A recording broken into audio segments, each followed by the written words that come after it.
अस्सलाम वालेकुम नाज़रीन। ड्रामा सीरियल बेरंग की नेक्स्ट एपिसोड में हम देखने वाले हैं फ़ाखरा बेगम जो अपने दूसरे बेटे शहरयार की मौत के बाद बिखर कर रह जाएगी। फ़ाखरा की सारी अकड़ ख़त्म हो जाएगी। उधर अब एमा जो ये सुनकर शॉक्ड होगी कि अभी तो शहरयार उसे लेने आ रहे थे, तो कैसे वो अचानक से उसे छोड़कर जा सकते हैं।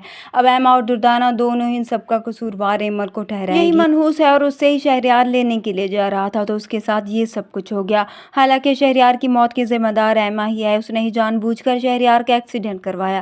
खैर अफान आकर अपनी खाला और एमा को समझाता है कि ये वक्त लड़ाई झगड़े का नहीं है, इसलिए आराम से आप लोग बैठ जाएं।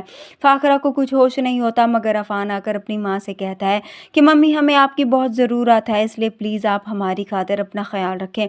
उधर एमल जिसका रो रो कर बुरा हाल होता है, एनी एमल को संभालती है।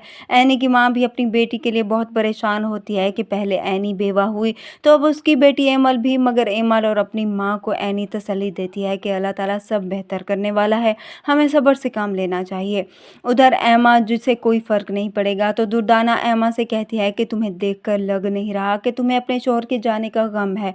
तभी एमा मुस्कुराएगी, अपनी माँ से कहेगी कि मुझे क्यों अफसोस होगा, मैंने ही तो उसे मारा है। दुर्दाना सुनकर हैरान होगी, क्या तुमने ही ऐसा किया है? तो ये सब तो एमा अपनी माँ को बताएगी कि हाँ मैंने ही ये सब कुछ किया है। शहरयार एमल को लेने के लिए जा रहा था और मुझसे ये बात बर्दाश्त नहीं हुई कि मेरे साथ तो वैसे भी नहीं रहना चाहता था, इसलिए मैंने ये सब कुछ कर दिया। अगर शहरयार मेरा नहीं हुआ तो वो उसे एमल का भी नहीं होगा।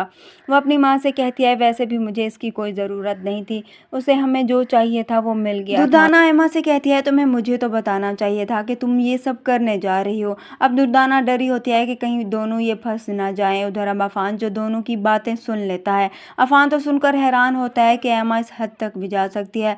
अफान अब फ़ाखरा को जाकर सारी बात बताता है कि आप जानती हैं कि आपके बेटे का एक्सीडेंट नहीं बल्कि कत्ल हुआ है, और वो भी आपकी अपनी ही भांजी के हाथों। अफान सारी कहानी फ़ाखरा को बताता है, तो फ़ाखरा सुनकर हैरान होती है। वीडियो पसंद आए तो वीडियो को लाइक कर दें, चैनल पर नए हैं तो चैनल को भी सब्सक्राइब कर दें।